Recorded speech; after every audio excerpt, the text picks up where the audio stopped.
Yeah, welcome back to the third part of the 5-part series about mastering relationships. My name is Jona Bryndis, as you know, and we're going to dive straight back in where we left off last time, namely, what were we talking about? We were talking about codependency and whether we can push somebody over the edge. Today, we will discuss this a little further. We'll talk about responsibility here. Whose responsibility is it? How the relationship develops. And the main theme behind or underneath this is the reality of relationships. The special kind of relationship that we're going to look at is the fantasy bond. I mentioned that this is one of the most common relationship patterns that can lead to the deterioration of a relationship. So the aspect behind this is still the toxicity in relationships. And then we're going to dive into the energetic aspects of relationships. I'm going to show you how easy it is to slip into this. All right. So this will be very interesting for you. And we're going to look at all these different kinds of developments that can happen as a consequence of us not being fully aware or not taking full responsibility or not really working on ourselves. And one special topic that weaves through all these topics, as a preparation for part 4 is gaslighting, how this even works. So another of the questions that were submitted by the audience, thank you very much, audience, for sending in questions, and thank you very much for you being here live. So for those of you just watching the recording, you can submit questions here in the comments or send an email to me. So a question that often comes up when a relationship is falling apart, so we're working our way backwards, is how do I know if my relationship is real or ever was real? So this is my segue here into the energetic part, away from the just pure psychological part, because this has to do with perception. This has to do with how we perceive our relationship. How do I know if my relationship is real or if it's at the end or after a relationship, if it ever was real? What are your experiences here? Has anybody here ever asked themselves the question? And of course, this can also apply to friendships or work relationships or any kind of, well, relationships that are based on collaboration and exchange. The question whether or not it has ever been real.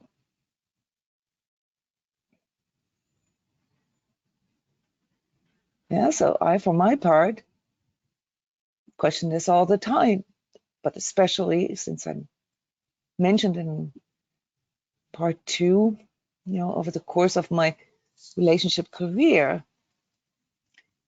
how to ask that question and came to a rather sobering conclusion, because attached to that question is whether or not it was actually love. Anybody ever ask themselves this, either about yourself? Did I truly love, or do I truly love my partner? Or did they ever even love me? Or was it about something else? So nobody wants to share right now, that's fine. So let's just move on to having a deeper look into those different things that can negatively influence our relationships. Yeah, so in part 4 and 5, no worries, we're going to talk about the things that can positively influence our relationships. But right now we want to look at the contextualization of what can go wrong and becoming a little more aware of those patterns so that we can hopefully prevent them from reoccurring in the future. So some of the things that basically set our relationship up for failing is addiction. And here it's important to notice or to note that it's not just substances, not just substance addictions, also behavioral addictions such as shopping addiction, such as hoarding, such as porn addiction, such as gambling, online gambling, social media addiction.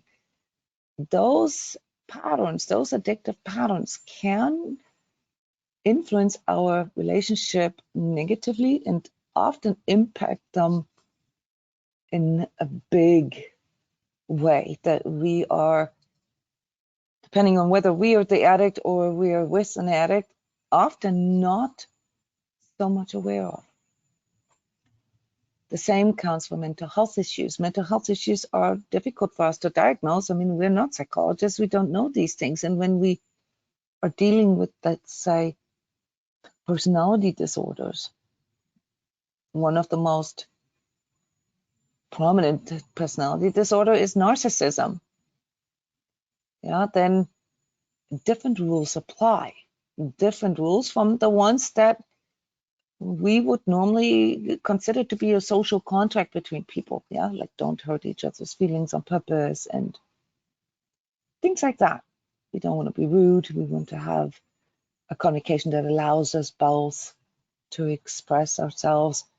Yeah, so when we deal with mental health issues, either within ourselves or with others, then those rules don't necessarily apply depending on what kind of mental health issues we're dealing with. But if you look at depression and anxiety, yeah, some of the most rampant mental health issues nowadays, you can imagine that without any, maliciousness or, malignant form of partnership, this can be a really, really big strain on a relationship. And the good news about that is that it can be healed. There's very few mental health issues that influence our relationships that cannot be healed, and we're going to learn more about one of them in part 4. So last workshop, we learned about attachment styles, and we came to find out that there are, these ways we bond, these ways we love that are mostly determined in our childhood that can influence our relationship, also the health of our relationships. And that's something that has to do with self-awareness. So when you discover a way of bonding with someone, for example, needing constant validation or needing to control the other to a point where you need them to become different. Those are things that can be worked on. Those are things that you can work on, or the other, in order to increase the chances of your relationship developing more positively. Codependency as pretty much attachment style, if you will, but also a relationship pattern in which both partners exert a certain level of covert control over the other, often with the mindset or the belief that it's for the good of the other, which often leads to the codependent disregarding their own needs and wants, sacrificing things for the other that can then lead to resentments and different sorts of toxicity. because something was not expressed or not said or not done. Yeah, so codependency often comes with issues that are around what we don't say, what we don't do, the boundaries that we did not enforce. Yeah, so boundaries is a big deal here in codependent relationships, and that too can be turned around. It can be worked on. Yeah, there's always two that belong to that kind of relationship pattern, toxic relationship pattern. So let's not forget that. Now, today's topic, or the emphasis, is on the fantasy bond. And the reason why I picked the fantasy bond here is to show us how the health of our relationship, the quality and the integrity of our relationship, it really depends on the perception of the individuals. And fantasy bond is something that carries the word fantasy in there. In other words, there's some kind of ideal. Yeah, there's some kind of fantasy about how the relationship is supposed to be, or how the partners wish it to be, but it may not be so. So there are aspects about this that set us up for not really accepting the reality of our relationship. Those aspects have to do with the aforementioned gaslighting. And what's important here to note is that we have a very high level of gaslighting and mind control in our societies right now, which means that we're all kind of set up to not really being able to assess the reality of our relationships at the moment, simply because it has become a state of normal, like a baseline, yeah, to be either extremely polarized about things, meaning, if you're not for me, you must be against me, yeah, black and white kind of thinking, or, like really alternate realities, alternate facts, so to speak, that are colliding with another and cannot be resolved. But when it comes to behaviors and relationships, then gaslighting is the word here that we want to work with, namely when one or both, and in fantasy bonds, both are actually doing this, projecting a certain way it is supposed to be, or a certain type of reality that does not match up with the actual true reality. So we have variations of that in other toxic kinds of relationships as well. For example, the proverbial elephant in the room. Yeah, you guys are all familiar with this? Yeah, the elephant in the room is a subject, a topic, a conflict or controversy that's in the room that never gets addressed, that everybody is tiptoeing around. Yeah, and sometimes this can lead to very toxic patterns, because if especially when you have individuals involved that actually have the need to process, have the need to talk about this, and they cannot basically break through this wall of silence, then that can create quite a bit of confusion and also resentments, along with, self-esteem or self-worth issues, because you're starting to question your own reality. And we're going to learn a lot more about this.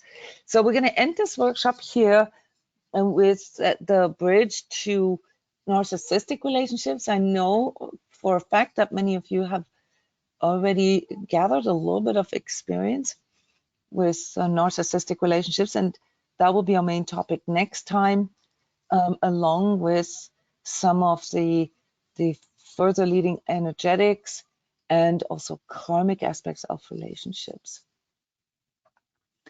So today I want to give you like a basic foundation for understanding energetics in relationships, the unseen aspects of relationships. Any questions so far? Okay. All right, let's move on here. So what we consider to be the energetic or the predominant energetic pattern in toxic relationships is what you see here. This is basically a visualization. There is a push-pull. We talked about this in part 2 between both partners, and it's coming from their solar plexus, from their third chakra. So if you're not familiar with energy centers and chakras, then I don't want to go too deep into this. There's many different workshops that I have done that you can look up in your Sacred Self Healing archive about this. But the third chakra is the seat of our willpower. It's also the seat of our life force, if you will.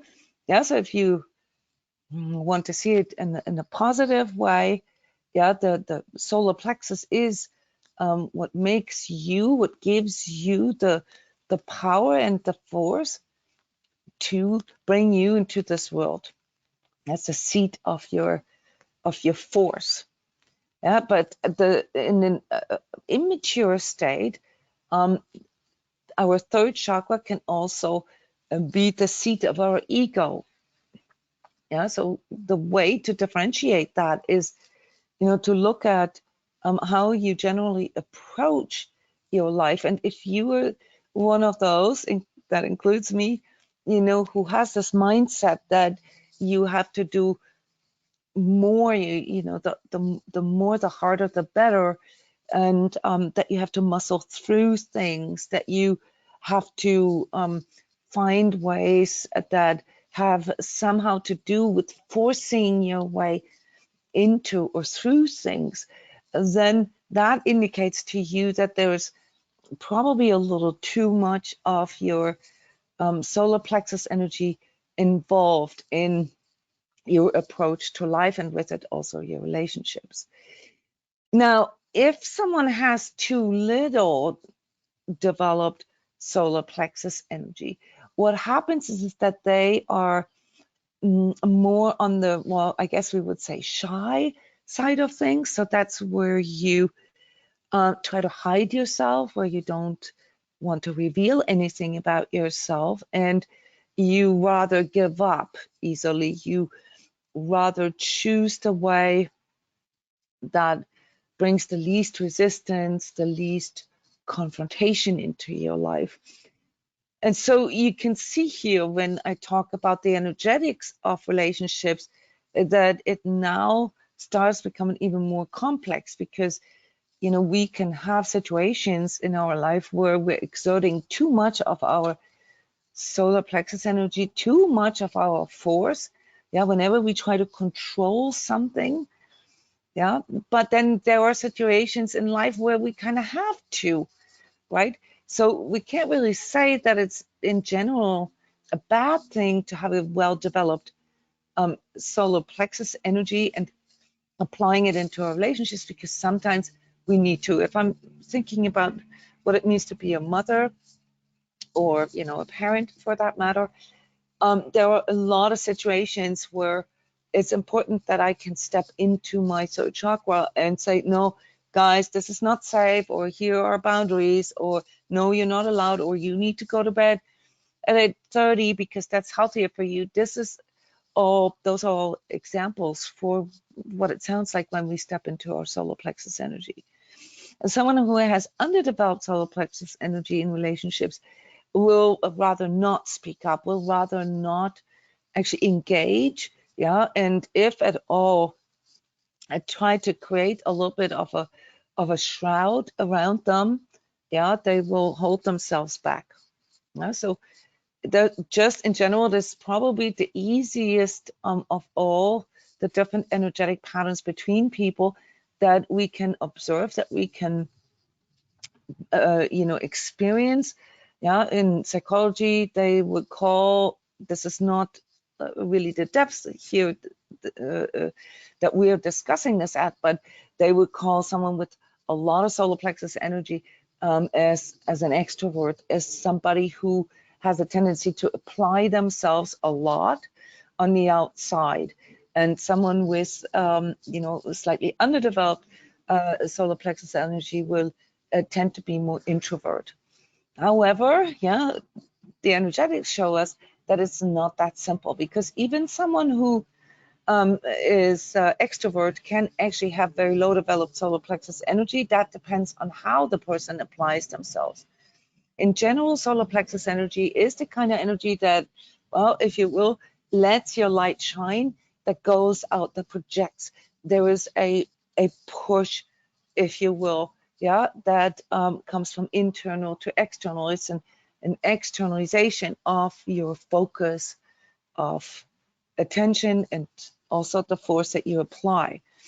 Yeah, whereas the kind of energy that we are actually looking for in relationships, and this is the main conflict that we're experiencing in relationships, namely our heart energy or our fourth chakra, where, you know, the sum of two becomes, or where two become greater than the sum of two, where we exchange, where we share, where we collaborate, where we, you know, both align to a greater goal, you know, for example, the relationship itself. Yeah, and here is something that might be difficult to understand at first, but that you can all experience, and that is when we push too hard. Okay, when our third chakra gets too pushy, too forceful, whichever means of pushing we are using, it kind of impedes or shrivels our heart chakra. It pushes our heart energy away. And so one of the big aspects here in regards to reality in relationships, and for example, whether the other person truly loves you or not, yeah, a question that we all have at some point in our life, leads back to how much we can actually perceive it in our hearts.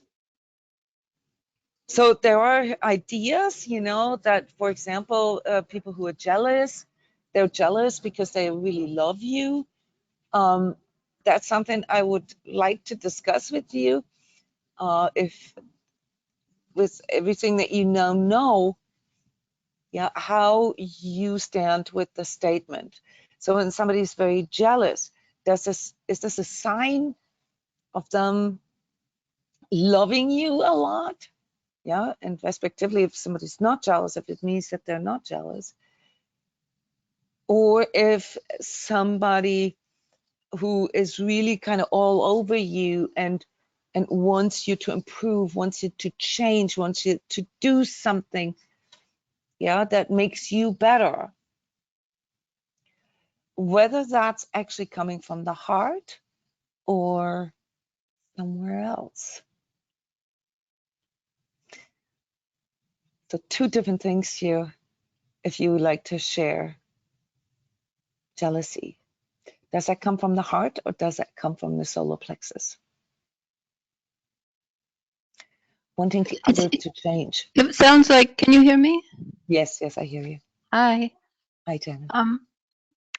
Well, to me, the jealousy seems to come from the solar plexus, and like an ego, like the person's ego of what they think things should be, as opposed to, and it sounds like, yeah, from the solar plexus and then their own issue. Yeah, so let's investigate this a little bit. It's all correct what you're saying, but let's investigate this, why this is. Okay, what is jealousy? It's a pretty deep fear. I mean, it's definitely fear-based. It's a fear of loss. This person who feels jealous is probably well practiced in feeling abandoned or a loss, or fearing loss, anxiety, that sort of thing. And those are deep emotions and deep-seated core fears that you're mentioning that are located in the first and the second chakra. So this combination of, you know, very strong third chakra solar plexus push with the emotion and perhaps a core fear underneath it is often the motivation for people. Yeah, so intellectually, we know that it's maybe not that good to trying to tell people what to do and what to think and, you know, what to say and where to go.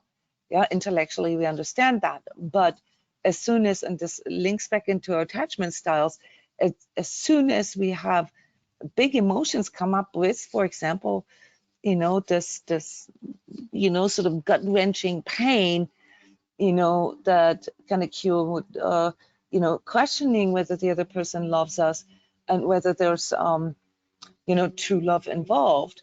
Okay, that triggers here this whole complex of our lower chakras, and that pushes into the other and leads to all these kind of different negative influences on our relationship. Yeah. Now, there is a different form of jealousy that is the one that comes mostly from the head, right?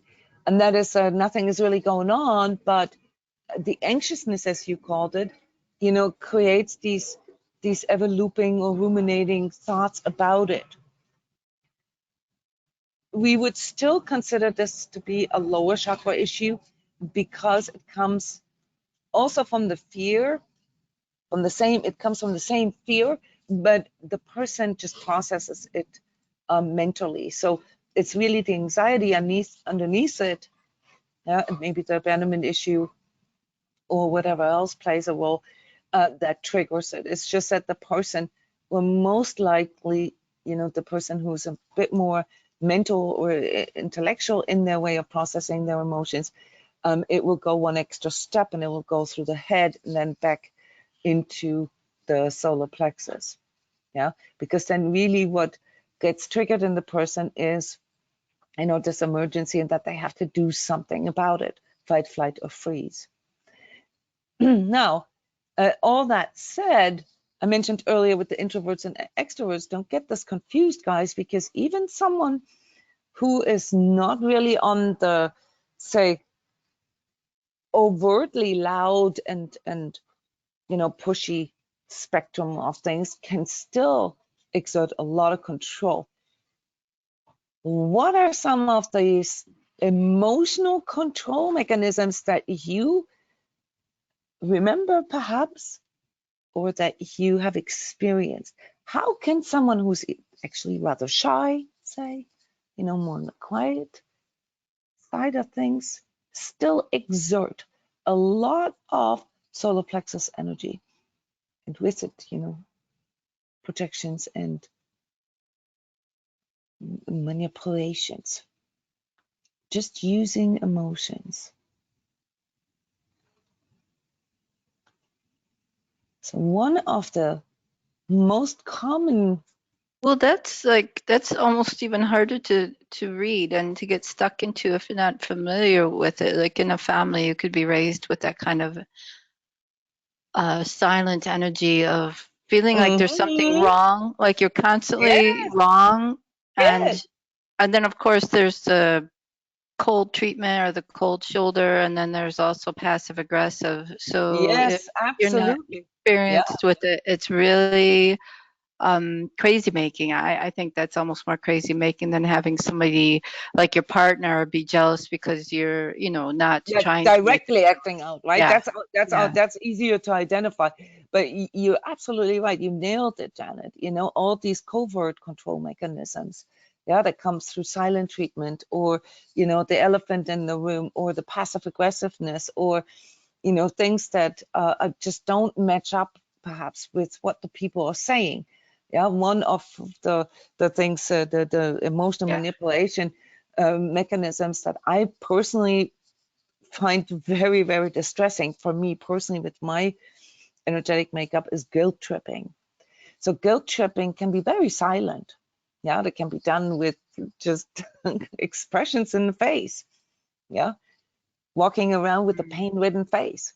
Yeah, with everything that you do. And this can really push a lot on the other person's energy. So please don't get this mixed up here. Yeah, so a strong solar plexus push does not just occur in loud people. That's actually the easier ones. Those are the easier ones to recognize.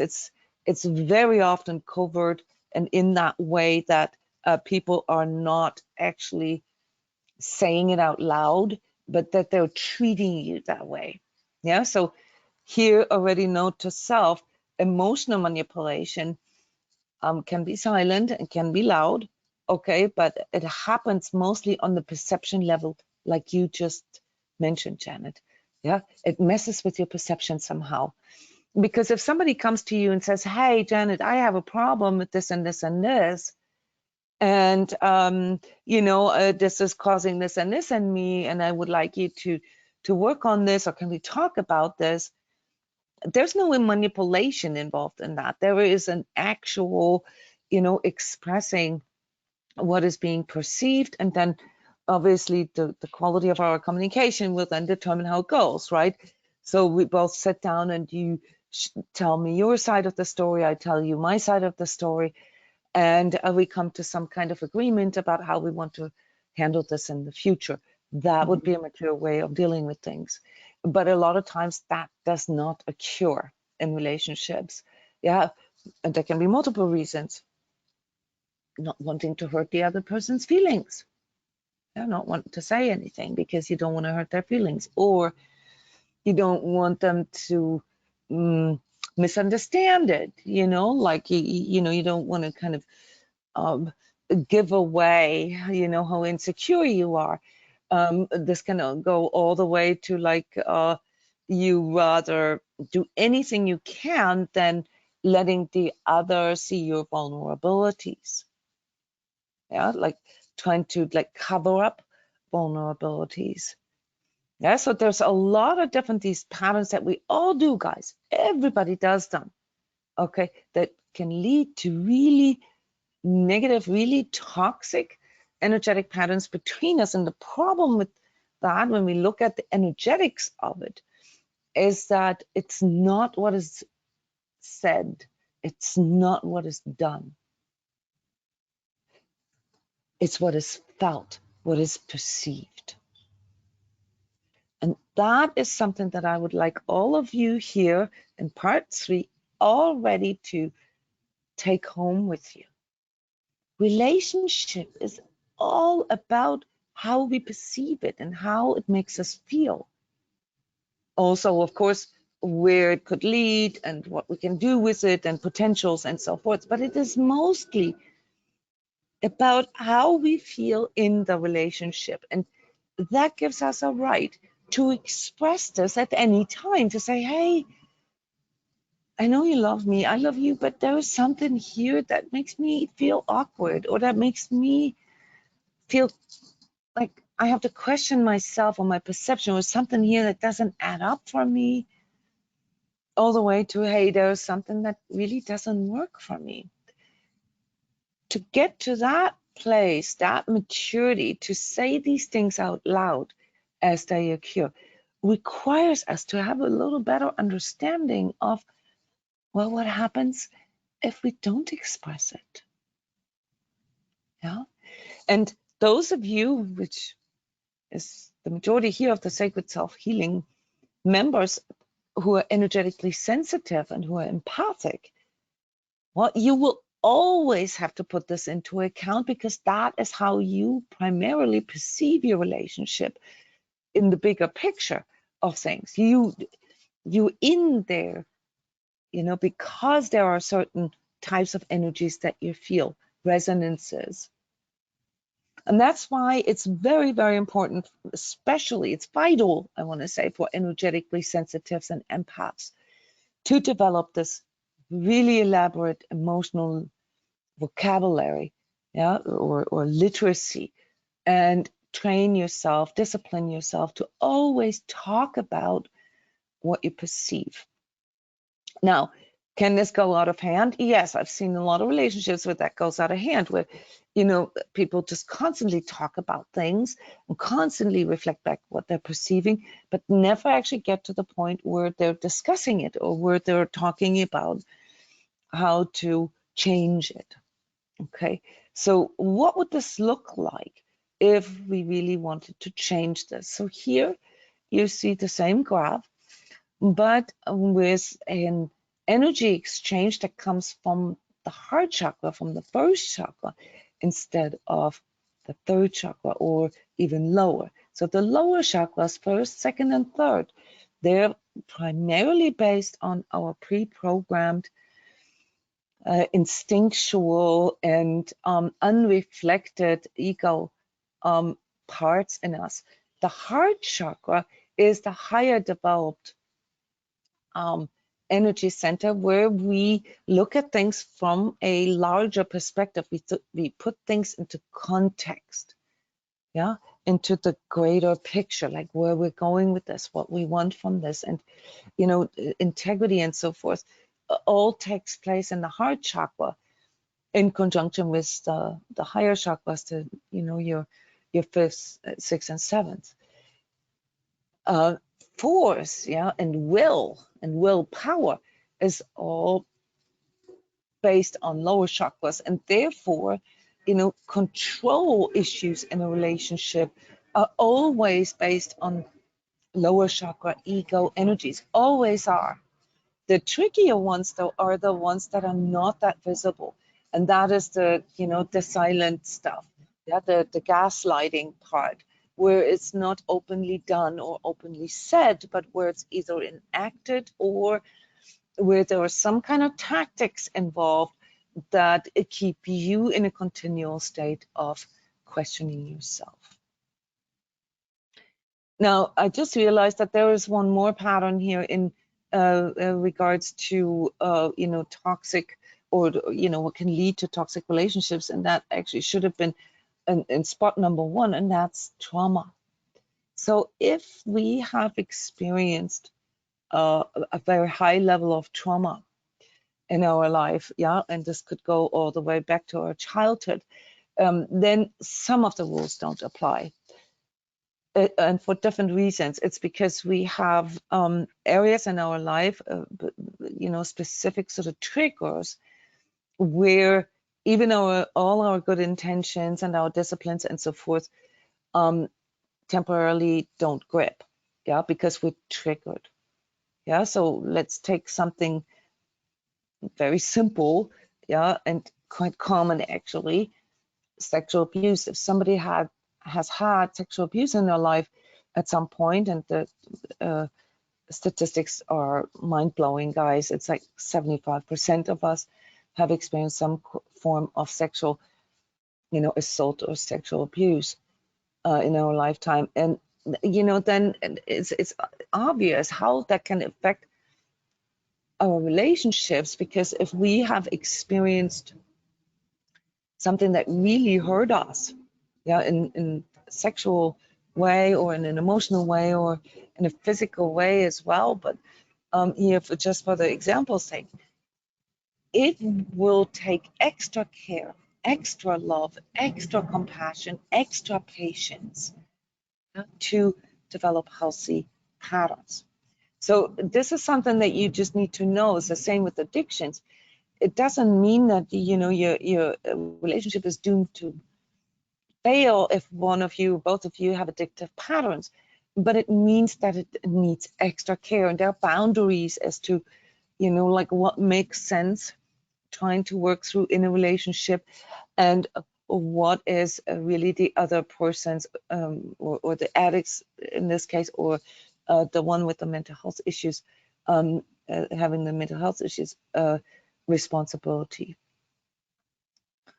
So that's why this whole discussion about who needs to change what, yeah, and how can I become a better partner, rather than trying to force my partner to become different or to match up with my idea of how he should be or she should be.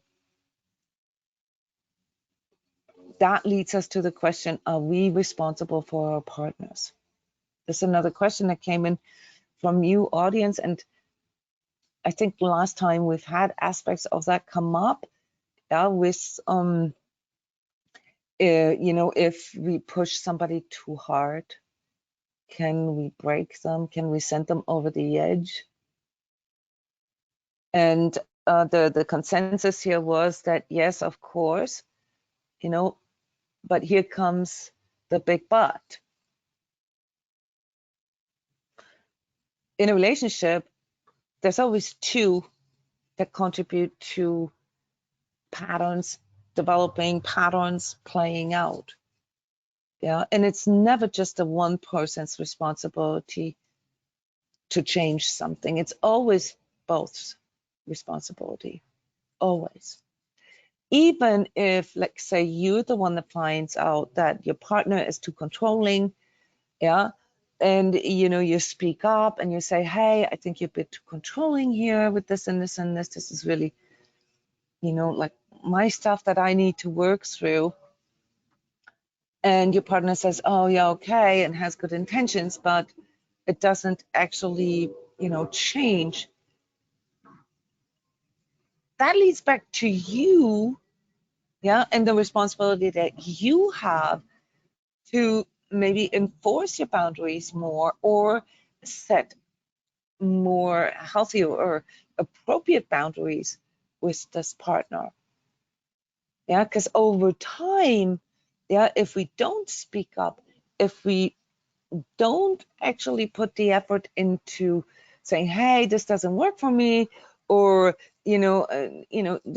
today you went way out of bounds, or with what you just said or did or whatever, and give the other person a chance to learn what our boundaries are, because guess what, we all have different boundaries.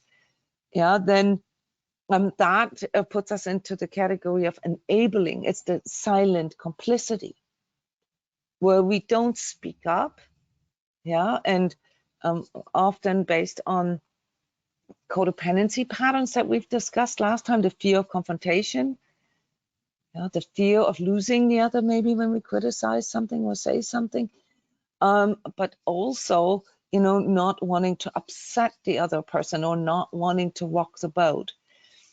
In fantasy bonds, the kind of relationship that I wanted to look at in specifics today, it's very subtle, guys. It's very subtle, because in fantasy bonds, as I've described this earlier, where the idea or the ideal of the relationship and what it could be and the potential of it, yeah, and where this could all lead and what we could all do and the kids that we could have and the businesses that we could build and so forth, where they step into the foreground and become more important than the actual, doing the work, the relationship work that is needed to get there. Yeah, and this is sort of symbolized or exemplified in Keeping Up with the Joneses, or Picture Perfect, or Family Portrait, or Miss Goody Two Shoes and things like that, where we project this picture to the outside that everything is perfect, that we have the perfect relationship, the perfect marriage, and it's all great. And a lot of times both actually engage in that, yeah, especially visible here with this sort of Keeping Up with the Joneses. You want your neighbors to think that everything is fine and so forth. So you care more about how you're being seen from the outside in than how you care about how you see it from the inside out. And that's then what we call a fantasy bond, because from an energetic point of view, you can see this clearly. It's the idea. So both project a certain idea of the relationship, yeah, and both sign up for that idea or ideal, yeah, or that fantasy, and feed and nurture the fantasy, but not actually the actual love, the actual relationship. Can you guys all follow me here? Do you have a good feel for fantasy bond? Jona, it seems like with this fantasy bond that there's obviously there's going to be a lot of different scenarios for it, but what came to mind to me, and maybe you can confirm if this is true, was first like there's the kind of relationships, these are like marriages where people get married and they're not even conscious of the fact that they're not really in touch with themselves. And then they get to, then there's that point where they in their marriage, all of a sudden they're like, I feel lost. So, you know, I had kids and I don't feel like myself. And suddenly people in these marriages have to start going looking for themselves. They don't understand it, even if it all looks normal. Like this looks like normal marriages, but it seems like people then all of a sudden are like, I don't know, I lost myself somewhere in there. But then there's also the fantasy marriages. Like these people, the first people, they kind of almost don't even realize that they've set something up that's not It's a really very, true. yes, it's a very common, just sort of unconscious way of entering a relationship. You have, and you're right, you have this specifically with marriages, because there's this idea that once you're married, you know, with the ring on the finger, that the work ends. Yeah, that this is it, and you just gonna be with this person for the until the end of days, basically, for as long as you live. And this in and of itself is, you know, as we know today, a fantasy, because even if you're married, you're still gonna have to work it. You're still gonna have to work on yourself. The relationship still has to grow itself, or else, and you just gave a perfect example, you know, in psychology we call this the empty nester, yeah, or the midlife crisis, or else, you know, if you don't apply enough self-reflection and, you know, nurtures your own self-growth, okay, you find yourself in a place where you just become robotic, where you just sort of executing your role in the relationship, but you no longer, you know, really feeling connected. This is very, very common. Yeah, it's very common. This is the majority of people. Yeah, and in that you're right. It is a form of fantasy bond. Marriage in and of itself is a form of fantasy bond. Although the psychological term fantasy bond, that is an actual psychological term, refers to specific patterns that can be observed in where people consciously choose to feed this ideal or this fantasy about the relationship. And you know, for example, the couple, the married couple that has kids, and that comes to the conclusion that their relationship is kind of no longer working, but stay together for the sake of the kids. Yeah, there is a little more a choice involved in that. So that's typically where we differentiate between just a normal unconscious relationship and a relationship where people stay together because of their beliefs, their mindsets, sometimes also their religious beliefs. Not to think of cultures where divorce is not even an option, or where it's considered to be sinful or something like that. Yeah. So in that case, partners can make this decision that they're just staying together because, but no That would be longer. would that be kind of, I mean, like these for the religions, or even still for arranged marriages, or that, again, and since we're talking about unhealthy relationship setups, that one partner has sort of kind of brainwashed the other one into thinking that this is the kind of life we're leading. You know, somebody who might string somebody along or say, yes, we'll get married one day, and they could be in a long-term, always hoping for something that's not actually happening. Like one person can kind of convince the other So person. this is gaslighting. This is a Oh, conscious misleading. This is a conscious. okay. Fantasy bonds usually occur with partners that both kind of, they both fall for the same outcome. They both want the same, okay, but they never actually work on how to get there. They just, you know, sort of proclaim that it is so. Yeah, I think more of like twin soul relationships and that whole category, soulmate and so forth. That's why these words and also the expectations that come with that are so toxic, because it creates this idea in people that they're now, you know, sort of made it for life or even lifetimes, yeah, and don't ever have to work on anything. Yeah, so it's the idea. So these ideals, yeah, that people can have, they can take place in the religious sense, Yeah, that's the way we do this. That's the way our forefathers did this, and that's the way to get into heaven. Yeah, it can take place in a spiritual sense. Yeah, where it's like, oh, all I got to do is find my soulmate or twin soul, and then we're finally back together, and our relationship will last in all dimensions and all lifetimes.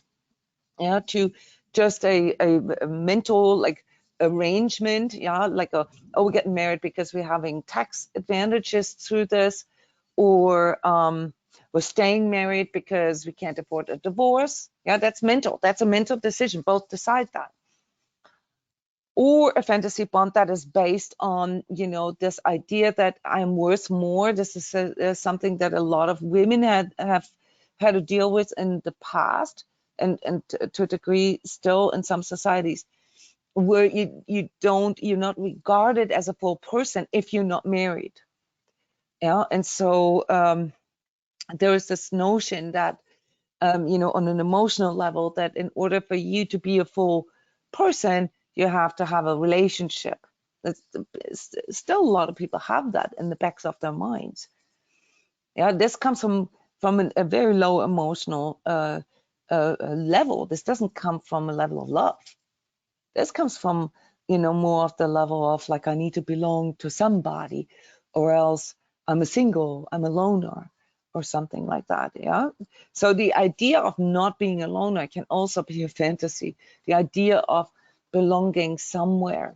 This is something that I've experienced personally a lot in my relationship career, with all the neglect and abandonment issues that I used to have, is that I was very prone to enter relationships where there was also some kind of bigger family behind this, where I really felt like I belonged to a tribe.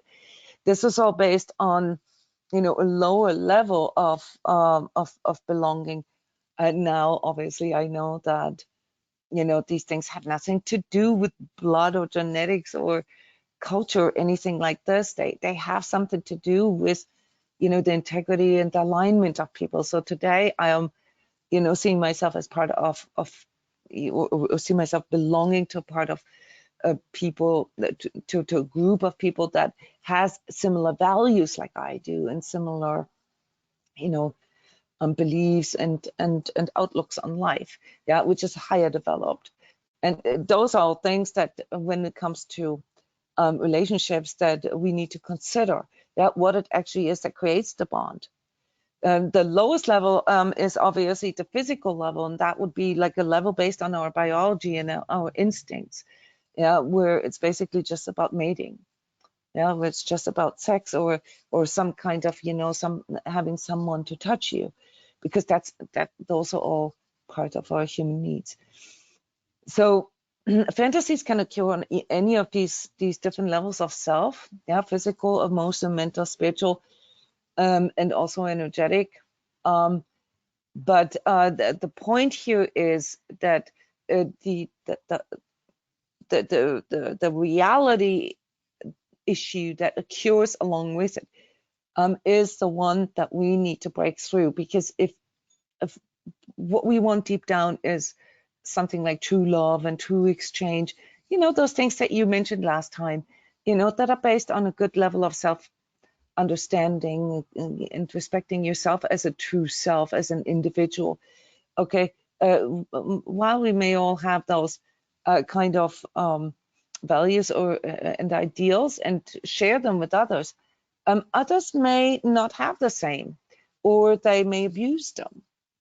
Okay, and this is then here what I wanted to show you guys. And there's a video on my YouTube called Toxic Relationships and Fantasy Bond, where you can go through this with examples with me step by step. But here, I wanted to just make it a little easier for you to relate to all these things that I've been talking about, by giving you the most common signs that you're in a fantasy bond or toxic relationship.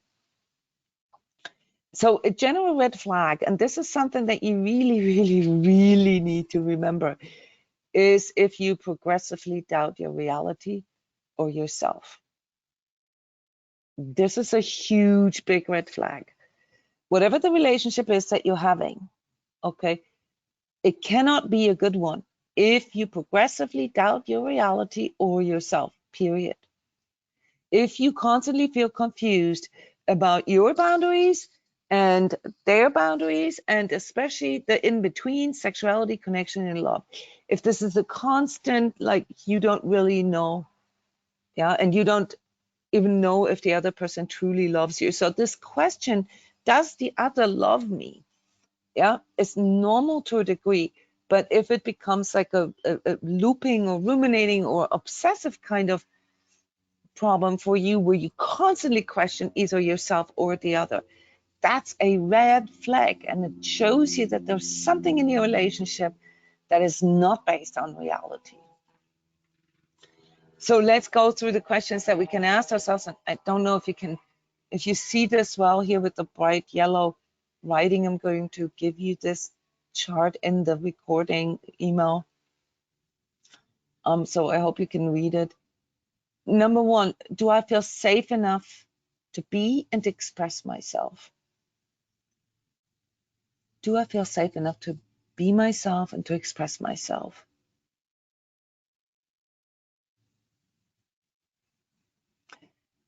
If you don't feel safe to share all your feelings or concerns, and as a consequence, start ignoring your inner promptings or your fears and your concerns, that's a big red flag, guys. That's a sign you might be in a fantasy bond or a step, worse, toxic relationship. Number two, can I maintain my own timing in my own space? This is huge. This has to do with boundaries. If you don't feel like that your pace, for example, how fast you move from one stage of a relationship, like dating, getting to know one another, committing to another, building the relationship, maybe moving in with another, then, maybe planning a future together. Those are all different stages of relationship. If you don't feel that you can maintain your own pace in that and feel pressured or rushed into things, your boundaries will become blurry. And this is a really, really big deal, guys, because a lot of relationships start out that way. It's just going to get worse.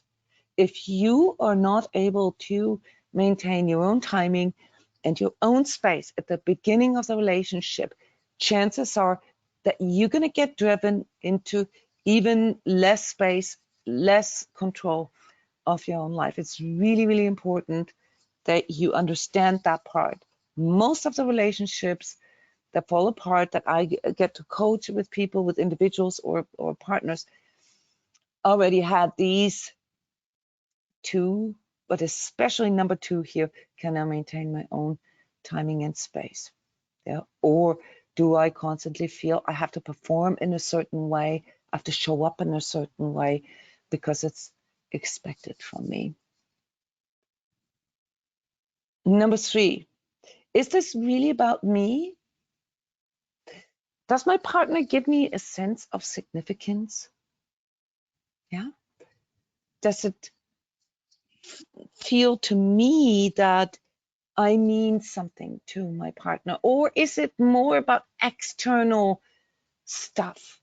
How we look together, what others think about us, like all the things that we could do together. Yeah.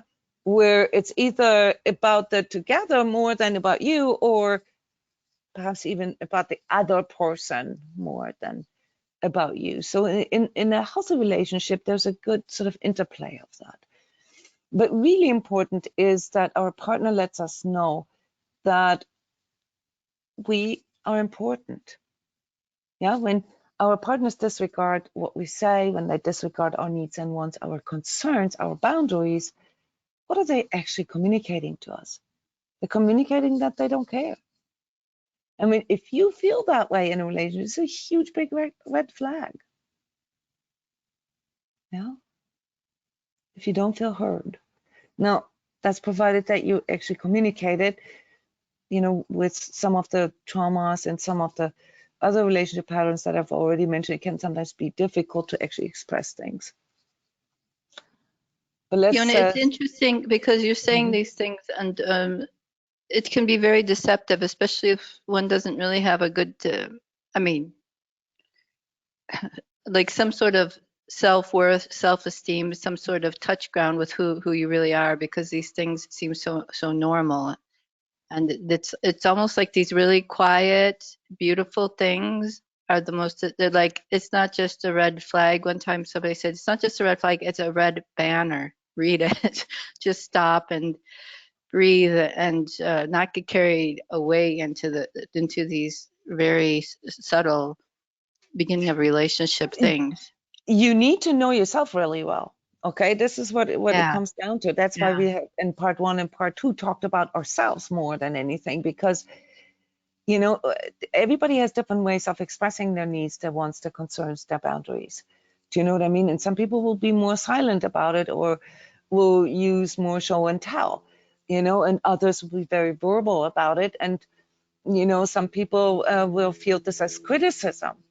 Yeah, some people will, you know, need constant validation about things, yeah, and ask you about too many things. Do you know what I mean? Like that, you need to know yourself really well and what your baseline is and what you need, yeah, and have that confidence to say, look, if we want to make this work, yeah, I love you and I know you love me, but if we want to make this work, yeah, there are some things here that I need,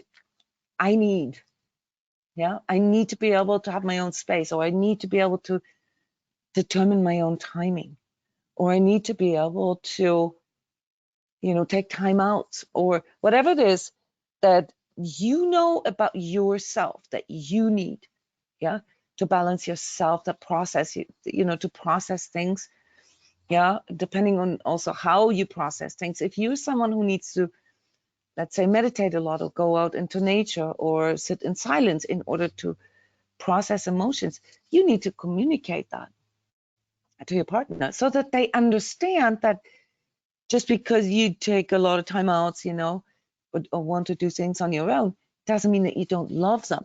So there's a lot of things we can communicate to our partner, yeah, based on our own self-awareness, to prevent that confusion, to prevent them. Here, number 4, to often question, yeah, whether you love them. Sometimes it's as simple as actually, you know, giving our partners that approval and that validation and saying, yes, I love you a lot, or little gestures here and little, you know, little notes or things like that over there, because you don't want your partner to be confused. Yeah, you don't want them to question.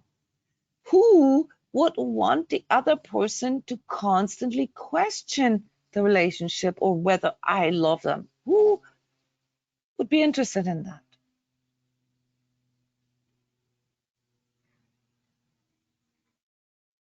There's only one type of person that would be interested in you questioning the love or the relationship all the time.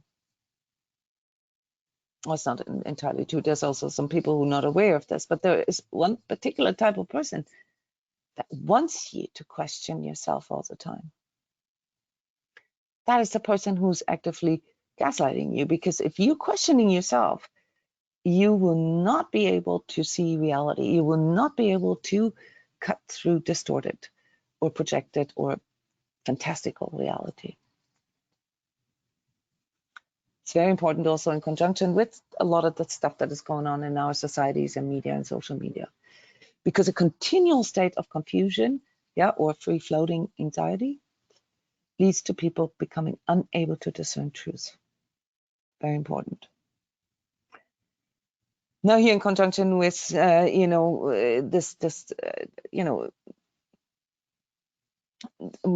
authenticity question here, number 4, is my relationship authentic, or has it ever been about love? Okay. You know, a lot of times it really doesn't matter if the other loves you back or not, because If they don't love you back, and if they don't reciprocate, what you bring to the table, what you bring in for them, you should end the relationship instead of lowering your standards, or instead of trying to fit in somehow. See, the responsibility then is actually on your end and not the other person's end. This isn't like in first grade where we sent each other little messages on a piece of paper and it says, I like you, do you like me too? Cross yes or no. It's not like that. Love is not the only thing that is needed to build a healthy relationship. Love is a good motivation, but ultimately, it's not enough, because we have to work through all these things, such as, needs, wants, concerns, future, and reality. And we have to work through all that together, which means we have to, work on this ability to exchange energy, and in a way that we can understand one another. Very good example here for when this can go awry is when you're multilingual, or relationships where there's two different languages in place, where they don't have a language that they can both meet, where this exchange can be inhibited. In those kind of relationships, I would strongly recommend that either one learns the language of the other, or both make an effort to learn the native language of the other, because that's ultimately a way to prevent misunderstandings.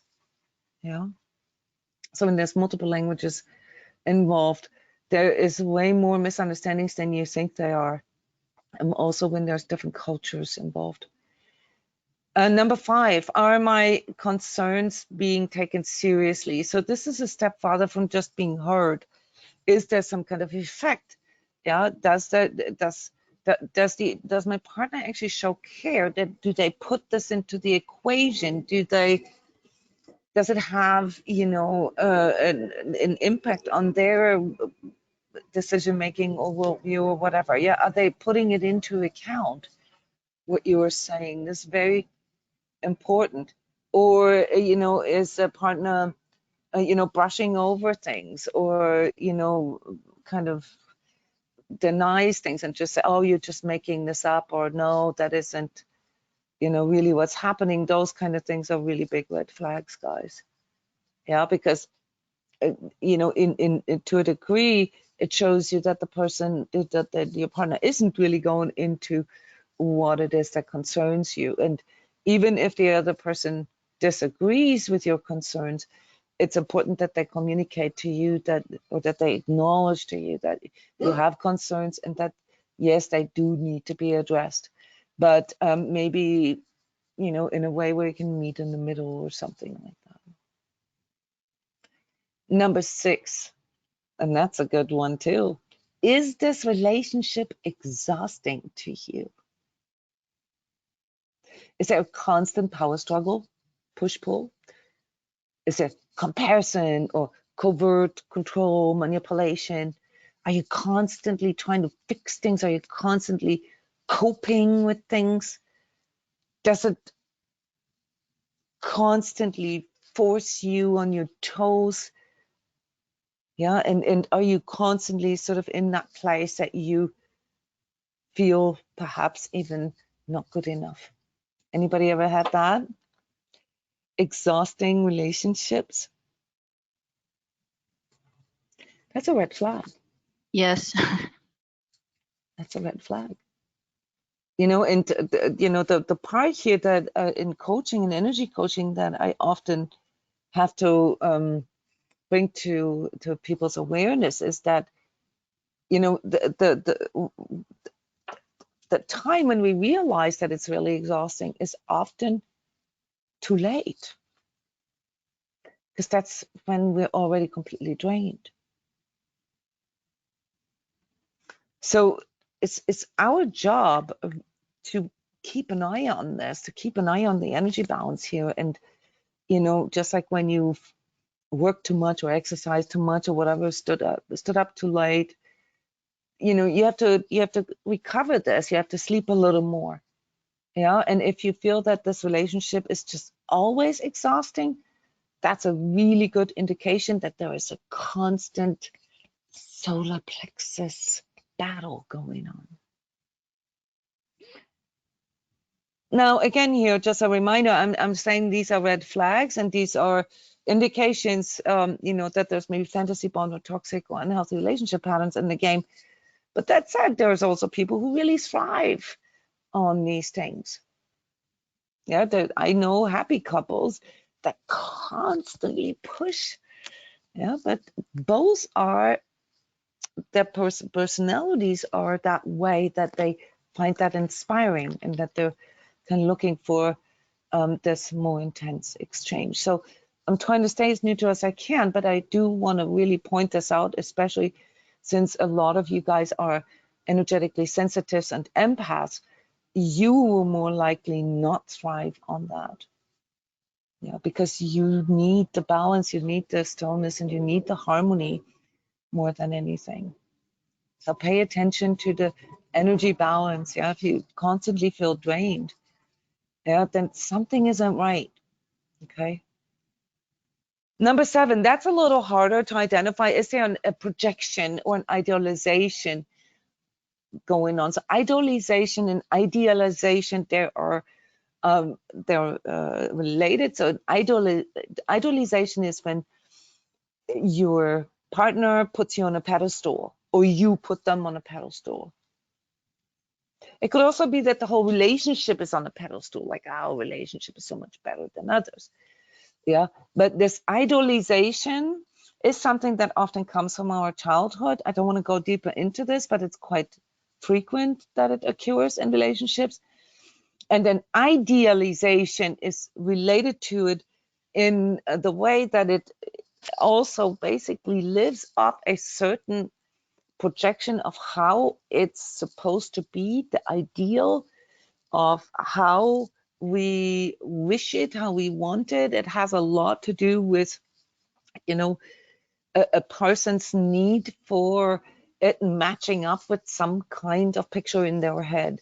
And the picture in their head, this is then the part that relates to the projections and also the fantasies, because if I'm working more with the picture in my head, be it the picture of the person that I'm with or, you know, the nature of my relationship, rather than the actual person or the actual relationship, yeah, then we're talking about a fantasy. Yeah, so you see there's realms here.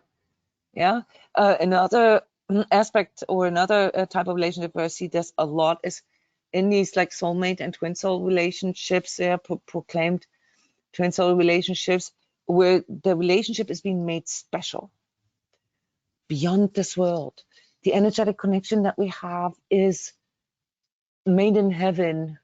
I've never ever experienced anything like this before. This is special. This is special. I have to stay with this person. I can only have that with this person.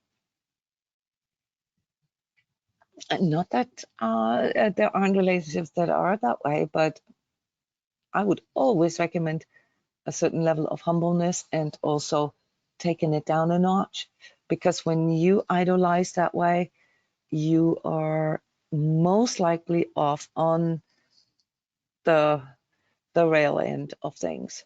Okay, you're about to fall off from a really steep cliff.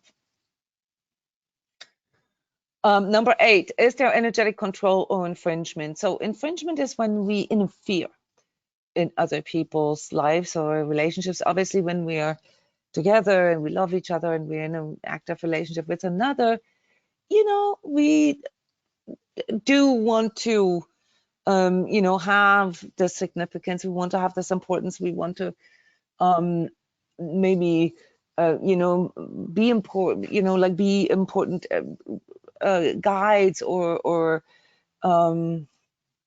we want our partners to consult us and stuff like that. But you know, it's natural to wanting to exchange these things, but there is something about that when it becomes almost like an addiction, or when it becomes you know, about constantly checking in. You know, these people that text you like 50 texts in 20 minutes. Anybody? Guys, that's a form of energetic control. It's a really blatant energetic infringement. Yeah. So this constant bombardment, they're constantly calling you, texting you, sending you emails, wanting to know where you're at. It's often based on anxiety, but it doesn't matter. It's extremely infringing, and it doesn't really leave you with a lot of space and time. So it leads back to two. It can be very limiting in space and time, but it can also go all the way to like you feeling this in your dreams. You feeling like your partner is laying next to you when they're not. So there's many different energetic ways how people can interact with another.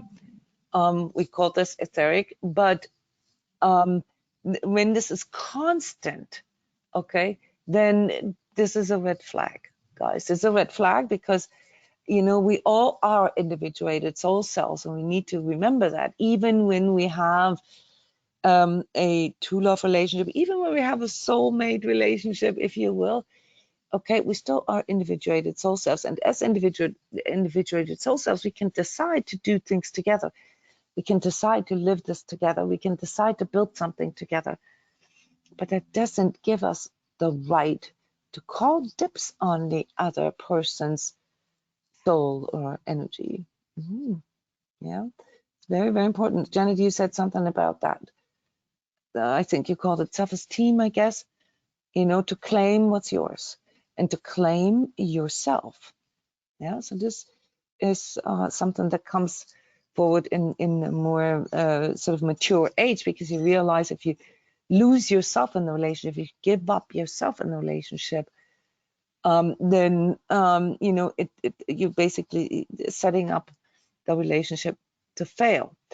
Now, whether that was consciously, you know, whether the other intended you to lose yourself so that they could have more control over you, that's a secondary question. That's the gaslighting question. But most of the time, this infringement is something also forms of enmeshment here, number 9, where they not just infringe in what you're doing all day long, but also what your friends are doing or your family, and they sort of build themselves into like your whole entire circle, and really sort of, I don't know, like enamel, you know, your entire support group that you have, support system, which can also be a red flag. That's a very common narcissistic manipulation tactic, yeah, to cut you off from your support group.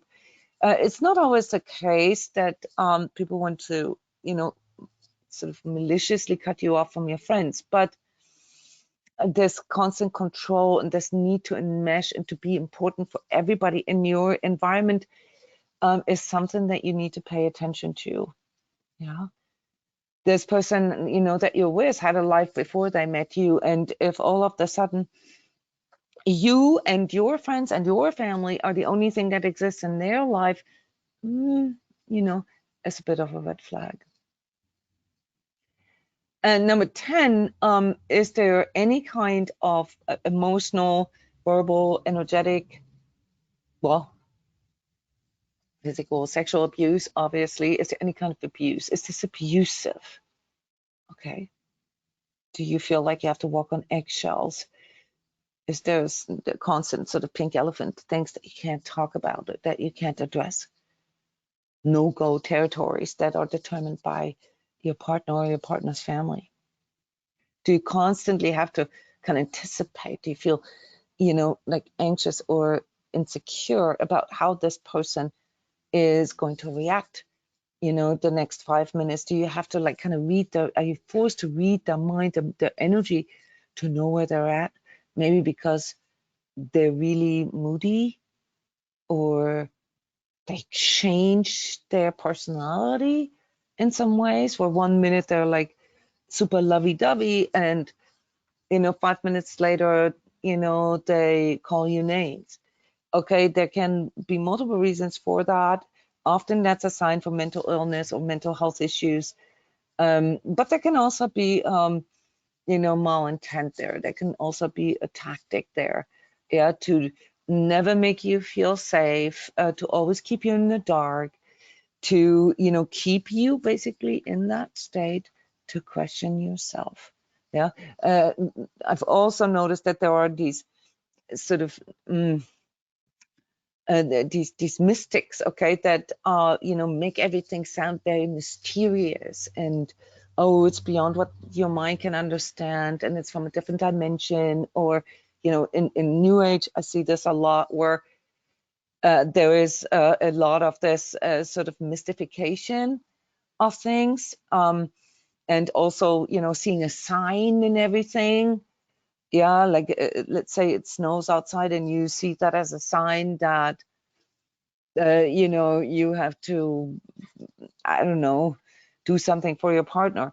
These things, while these things exist from an energetic point of view, we can see those kind of things, those kind of attachments. And while there can be mystical aspects, and there are mystical aspects in every relationship, you need to pay attention to when this is being used and abused, and when you become subject of abuse, yeah, emotionally, physically, verbally, or energetically.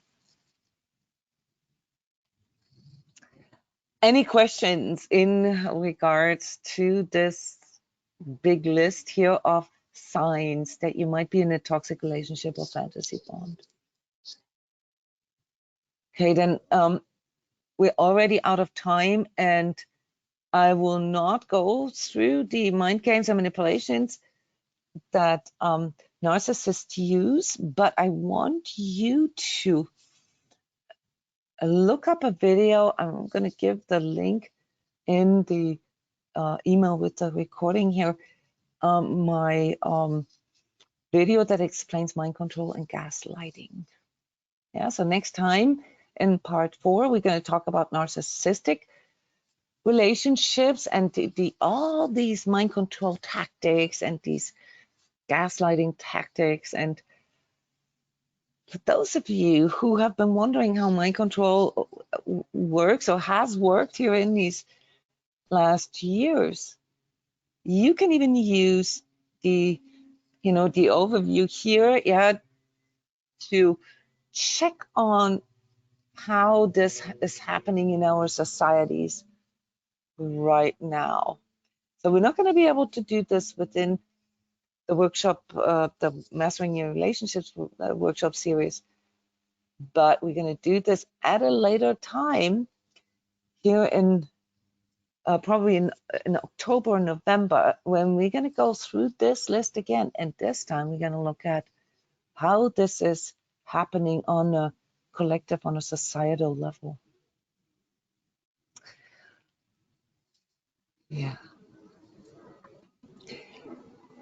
Thank you very much. We are a little too far out yet in time, so I would want to start part 4 with this question about patterns that you've experienced in the past that have to do with maybe gaslighting or mind control, and then dive really deep into the toxicity of narcissistic relationships, and then answer questions that have to do with the energetics and also the karmic component of those type of relationships, why there are so many empaths attracted to narcissists, etc. Yeah, thank you very much for coming here live. Thank you, Janet, for being the only one sharing here today. Okay, I really, really appreciate your thoughts and your comments. And as always, if you're watching the recording, you can ask questions, email me questions, or type them here into the comments. I see you again in 2 weeks already with part 4 of our Mastering Relationships.